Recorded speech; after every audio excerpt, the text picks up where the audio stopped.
Good morning. Well, I'm making this video on a Saturday morning. It's a really dark Saturday morning here in Omaha. It's really rainy and dark. I actually have my lights on in my living room. It's so dark outside. I kind of like it, but it's really dark today.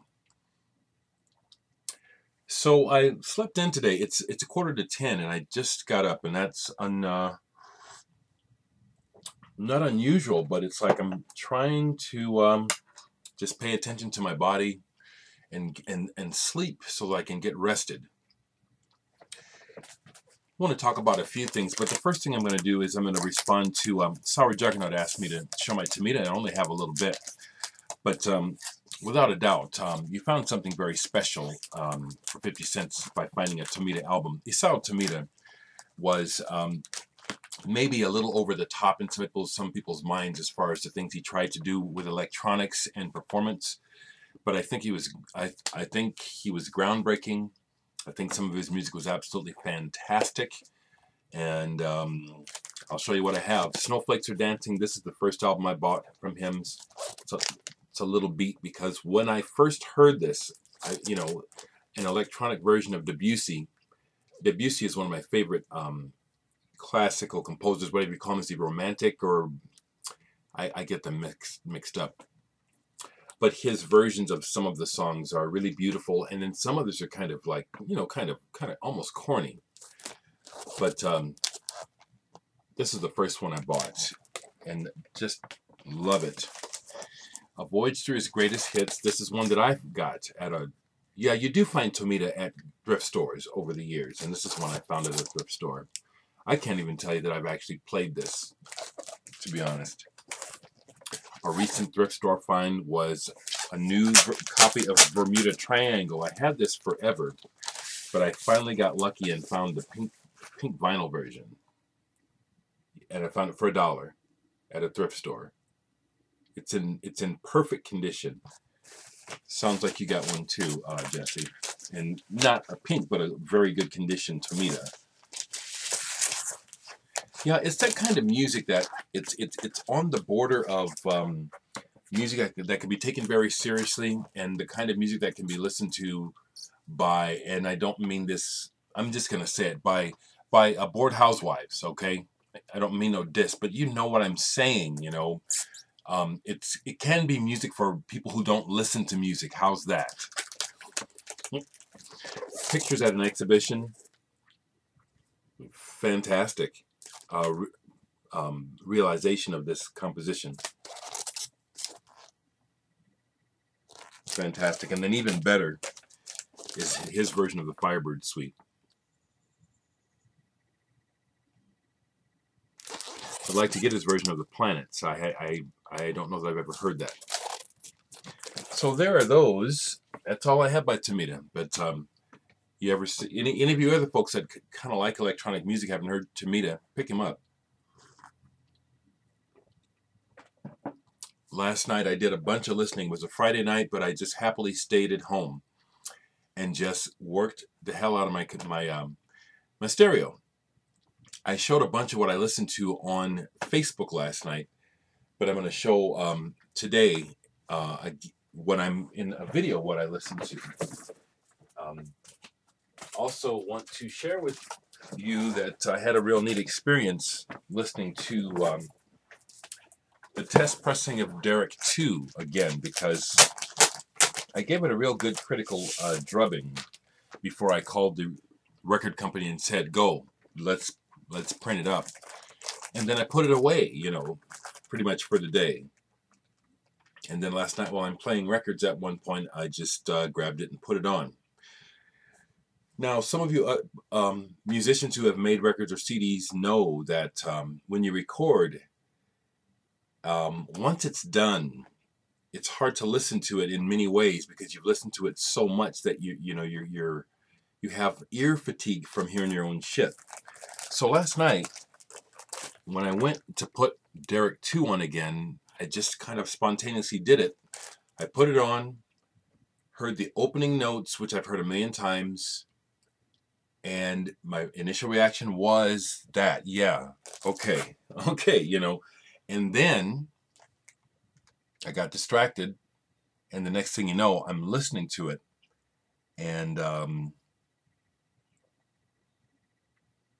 end up listening to all of side 1 and then almost all of side 2.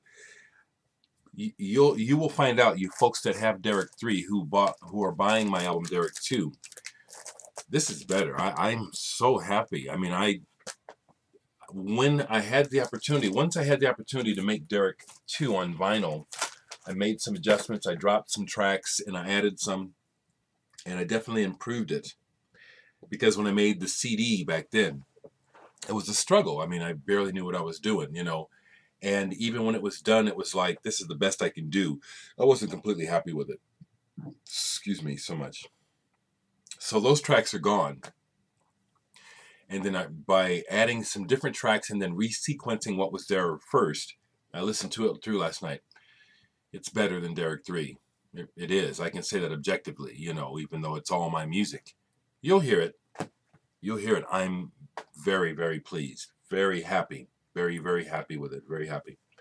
So here's some of the stuff that I listened to last night. Some of this I showed pictures of on Facebook and talked to people, and some I didn't. I will say again that I like having the option of interacting with people in the YouTube vinyl community in 2 different ways. I love making these videos. I do like them, and I love getting the feedback in the comments. But I'm fast getting addicted to the Facebook page as well, because that's more immediate and it's more interactive. Not only do people get to talk to me about what I'm playing, but I get to talk to them about what they're playing and see it. It's fun. It's real fun. So I pulled this last night. This is an Australian band I know very little about. I bought this years ago because of the cover, but I got it cheap. So once again, I didn't, you know, it was like maybe $1. And this band is somewhere in the vein of bands like the Plimsolls, early REM, that jangly thing with good harmonies. But pretty good, actually. There's a couple songs in here I really like, you know. When REM first hit, and then everybody came out and copycatted them, there were a lot of bands that they all ended up all sounding the same to me. You know, everyone from the Canals to, like I said, the Plimsolls, and these other bands, I can't even think of them. I can see them in my head on the videos from MTV. And so this is like something I won't be playing much, but I'm glad I held on to it. They have some very good songs on here. This is something else that was given to me by the vinyl community, Japanther. Don't Trust Anyone Over 30. Chris Astral Traveler sent this to me, thinking that I would like it. And he's right, I do like it. And it's numbered, this is number 48 out of 320. So last night while listening to it, I said, okay, let me find out what this is about, because I didn't know shit about Japanther. And it's a duo. And this album is the soundtrack to a puppet show that someone put together called Don't Trust Anyone Over 30. And there are some similarities to Lightning Bolt. It's a duo. I like Lightning Bolt better, to be honest. But this is just all over the place as far as what they're doing. There's cut-up sound. There's punk-like playing. There's things that you don't know really what it is. So I went online and tried to find some YouTube video of the puppet show, only found a little bit, but this is pretty cool. Nothing great. Pretty cool. Here's an album that goes back to my childhood that I'm glad I was able to keep because I just love it so much. It has been reissued recently, like one of those, an undiscovered gem, a psychedelic gem. And they're right. I mean, there's a couple things about it that when you hear it, you can see why it didn't go further. But the total picture of what these guys did, amazing that it didn't get anywhere. Rebirth by the Children. Once again, proof that this is old and how much I love it. Here's my name. Where's my name? There's my name again. I even colored that in as a kid. This is one of my records from my childhood. Cassell Webb, the female vocalist from this album, went on to do something else. She worked with Craig Leon. He's a producer that I know. Some of you folks might know. This is very, very good. There's elements of sunshine pop, definitely elements of late 60s psychedelia in the arrangements and the use of the instruments and the words. And then there's prog elements here too in the arrangements, where they pull in classical themes. And I even noticed it as a teenager. The Louis Cabaza, he's done something since this band. He's the keyboardist. Very good, very good. This is a great album. Look it up. I posted this on the vinyl community page and generated a little bit of discussion. Bo Grumpus, Before the War. Look this up, people that like old. Well, if you like psych, look this up. This was produced by Felix Pappalardi of Mountain fame. He also produced all the Cream albums. And Indy Smart from the Nas plays drums on tracks. They do a version of a Mountain song before Mountain did it. Well, it's a Felix Pappalardi song. Traveling in the Dark. I love that song by Mountain. And this is the very first time it was put on record, is on this album. I only played one side of this, but side one of this is excellent. It really is. It's excellent. And this is an original copy in mint condition on the old Atco label. Yeah, I'm showing it off a little bit. This was a real pleasant journey last night. I knew, I've had this record for quite a while. Knew I liked it, but listening to records sometimes is like listening for the first time, and that's fun. And this was like hearing it again for the first time. I played some good old Kayak. I want to thank Marcel, Mr. Rompert, again for sending this to me. I love this band. It's pop prog at its finest. I mean, this stuff was made to be played on the radio, but it's got a lot of musical substance for musicians to sink your teeth into. This is a great album. The Last Encore. And this can be confusing because they have an American album with the same cover, but a different title and a different lineup of songs. It's called Starlight Dancer in America. I was playing this one, Corte di Miracoli, and I mistakenly said that that DJ Shadow sampled the first track on this on Introducing. It's not Introducing. There is a DJ Shadow album where he samples this, but I have to find it. I know it because of the video for the song, and I have the video, and I just have to go look it up. But this is a monster prog album. Excellent all the way around. Really, really well produced and played. They sing good, but the songwriting, the writing is excellent. I was talking to River, Cool Ranch Dressing, a little bit about prog and just music in general, and how prog can be nerdy and noodly and goofy. And there is some prog music that is downright embarrassing. This is not one, okay? I know what you mean, River. There is some really putrid, cheesy prog. Some of it I do like. But what I'm always looking for is the good prog, not the cheese bullshit. This is a good example. This is not cheesy bullshit. I was playing records, and I'd go and look at a little video, and I saw someone played their original version of this, and I had to check to make sure mine is not an original, but I played some of it anyway. Introducing the Beatles, because it was like, well, hell, when's the last time I played any of this? God knows when. So I played side one. It took me back, you know what I'm saying? But this is a bootleg. Yeah, this is not original.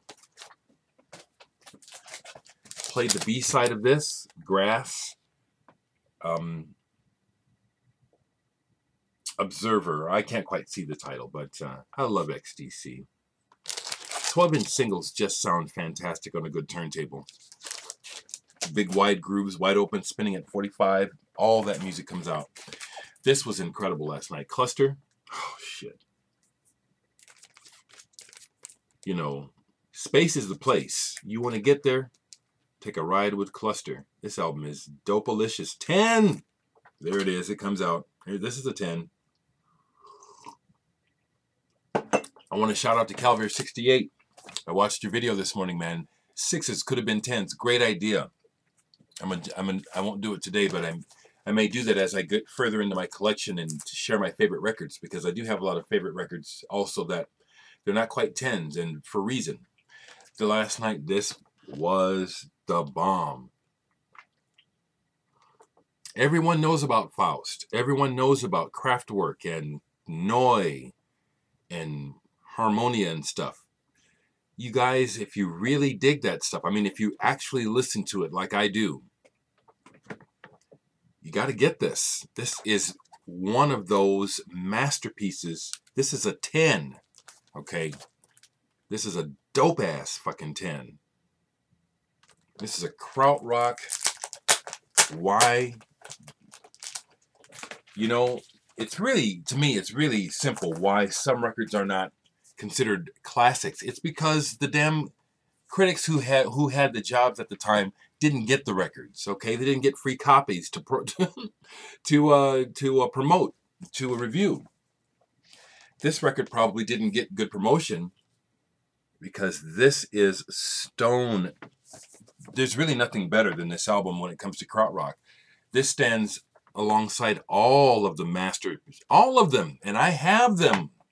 I know what I'm talking about, including Can, Dom, Edge of Time. This is a skull crusher. This is so fantastic and psychedelic and lysergic and trippy. Just like, similar to Spiritual Unity by Albert Ayler, which to me is a phenomenon of an album.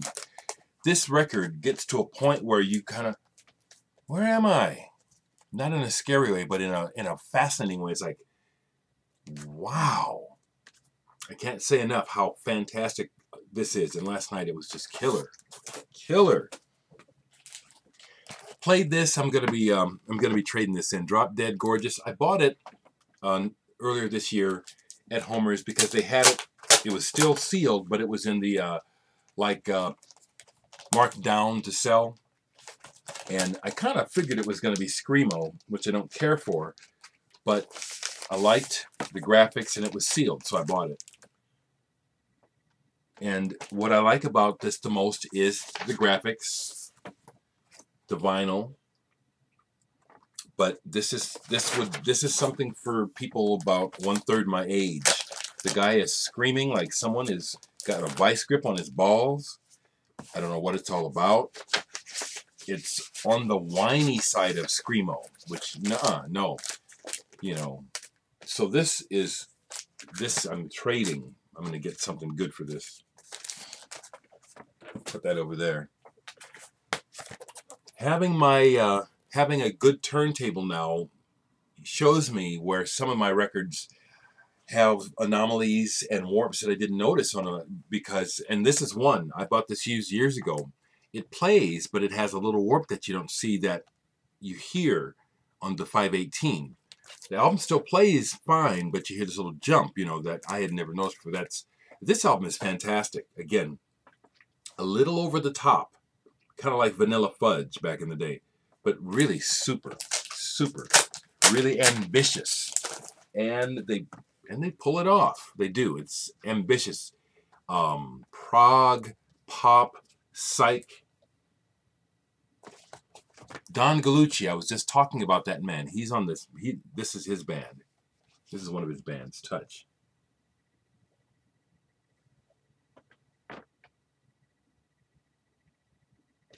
I don't know if this has been reissued, but I'm thinking this is a good candidate for reissue. This is an original on. I've only seen this label on this album. That's an original copy. So this was good last night. Like I said, slightly disappointing to find out that it was warped. I've discovered a couple other records of mine that are warped, that played on cheaper turntables won't play on my good one. Disappointing to find out, but I do have the music digitally, so the records stay in the collection. If I can replace them eventually, probably won't be able to because they're kind of hard. I can't remember what I'm thinking of. Let me keep going. Kraftwerk remixed by Hot Chip. Oh man, this is the kind of stuff, this modernly engineered stuff with the huge bass. Man, that sounds awesome on vinyl. And through these Paradigm speakers and my Proton amp and now the 518, I'm in audiophile heaven. Morgan by Steve Morgan. Another gem of psychedelia from 1969. This guy plays everything on the album. This is awesome. That fuzz guitar, kind of like Dennis Coffey. Fabulous. Another killer. This is their best album from Germany, Jane, Together. Fantastic. Yeah, this is Green Brain. This was fantastic last night. Colin Towns. This is a soundtrack. I have never seen the movie. This is beautiful. Ambient. There's a song on here that could have, I think they tried to have a hit off this album. The opening track is a vocal track. Let me see if I can tell you who sings it, because it's very good. Julia steps into her new house. Who sings this? This is really good. Wow, it's him, Colin Towns. And the movie starred Keir Dullea, Tom Conti, and Mia Farrow. I've never seen it, but this is very good. Slightly spooky, but really more ambient. I'm one of those people that some stuff that people say is scary, I don't find scary at all. Not at all.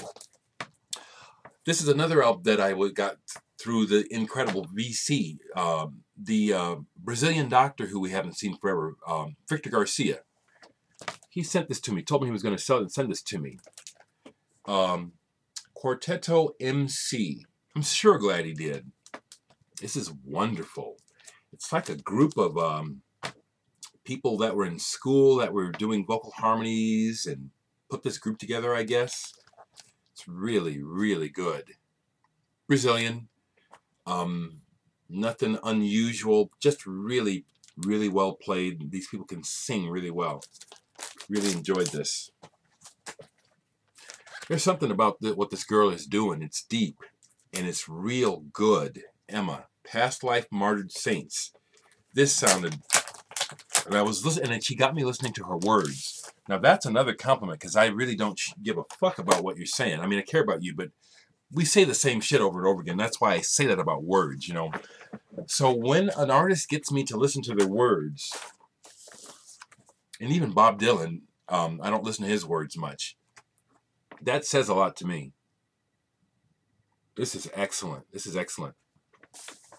No, Bob Dylan himself has even said it, that he is not into the whole 60s nostalgia trip, but he doesn't get it. I'm glad he said it publicly. It's been taped, because I agree with him. Everybody put him on a pedestal, and they're fools to do it. Fools to do it. I'm not knocking Bob. I'm just saying, he admits it. He fooled you. He did. Joni Mitchell, Hissing of Summer Lawns, has two of my favorite Joni Mitchell songs, period, on this album. Even though she's made Blue and all that shit, and that shit. It's the coffee. I feel strongly about what I like. And two of my favorite songs by her are on this album, partially because of the music, as well as her words and her music. Edith and the Kingpin is a fabulous song, and Shades of Scarlet Conquering. Those songs, to me, are exceptional. Exceptional. Another exceptional album that Steve Hackett has a couple albums that I would call a 10. This isn't one of them, but this is close. Bay of Kings. Not one of his better known albums. And that's an interesting illustration by his ex-wife. Big old titties. Beautiful. Primarily a classical guitar. He does a new version of Horizons on here. The song that on Genesis Foxtrot. It's the song Before Supper's Ready. There's a new version of it on here. Lovely. Last thing I'll show is this band I really don't know much about, but this is damn good pop. Moi Caprice. This was given to me by a Danish artist, Labrador, that I played with, did some concerts with a couple years ago when he came to America for the first time. And he gave this to me, and this is excellent pop. I love the graphics too. Great cover.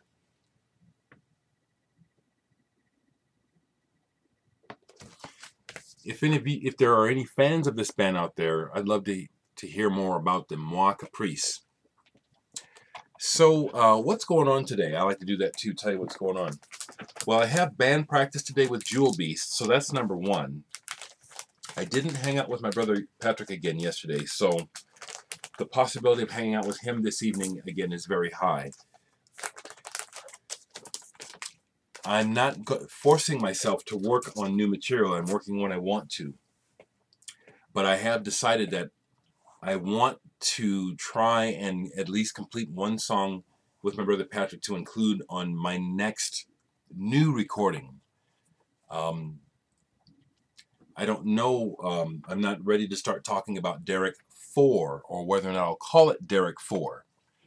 But I have, as you know, I started working again recently on stuff, and I want to try to come up with some new stuff. I have a huge backlog of material to work from, to record, to re-record, and to arrange anew. But I don't want to just do that. I do want to, because I've got more material that I really think is well worthwhile. It's the Dereck sound, you know what I'm saying? If you like what I'm doing, then you'll want to hear this stuff. If you only kind of like me, when I put some of this stuff out, I can hear some people saying, well, it just sounds the same. Well, it's my sound, you know. That's why I'm at this point saying I'm trying to kind of see what I can do differently, you know, try to push myself a little bit. But I'm not going to stress over it. But one of the things I want to do is try to include my brother on the next record. So we'll try to get together today. Whatever you guys are doing, whatever time of day or night it is when you see this, be well. Oh, one last thing, Daniel, Advent Chronicles. I did listen to one of the CDs last night going to bed, the double one. But it was the wrong choice. And I'll get back to you, but I did listen to some of it last night. Kind of interesting. It was the wrong choice to try to go to bed with, though.